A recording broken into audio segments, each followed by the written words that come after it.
Alright guys, so I've launched Photoshop, which is part of the Creative Cloud. Alright, so if you have the full entire, subscription, you would get Adobe Photoshop as well. Okay, so why do I have this open? Because I want to show you about checking your resolutions on your images. So this really depends on how you work. I have done digital and I have done traditional illustration work. And so with digital, you tend to build it in whatever resolution and probably at a very large one. And for traditional, I take photographs of it. And so I took a photograph of my Happy Halloween one, and I'm going to open that one. And then I'm going to go my links because I collected it. How convenient is that? And it's opening it as its original one, and I have it open. So say you have an image and hopefully you've built things at a higher resolution. So here's the ground rules.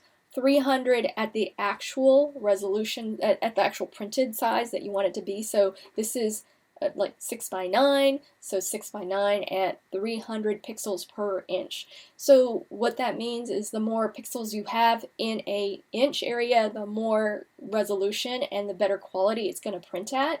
So what I tend to do when I use Adobe InDesign, and I just as a safety, instead of using a low resolution image, because you can always export and change in Adobe InDesign the resolution, I tend to want it at a higher resolution. So if you need to check your resolution, open it in Photoshop, go to image, and go to image size. So now I can see width is 6, height is 9, resolution is the 300, okay?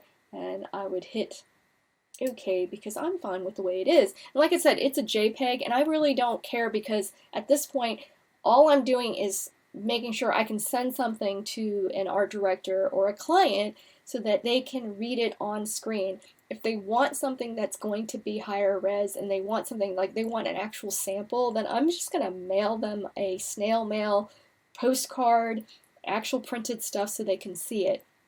And so at that point, they're more serious about hiring me. But if I'm just going through it, I'm just those initial guidelines. So remember, Adobe InDesign can export it at whatever resolution you want for a PDF or a JPEG. So my advice is work at a higher resolution. Yes, it takes up more space on your hard drive, but having that higher resolution gives you more flexibility in case the client does want something printed, or if you want to get postcards or something made out of it. Okay, so that's my 2 cents on that.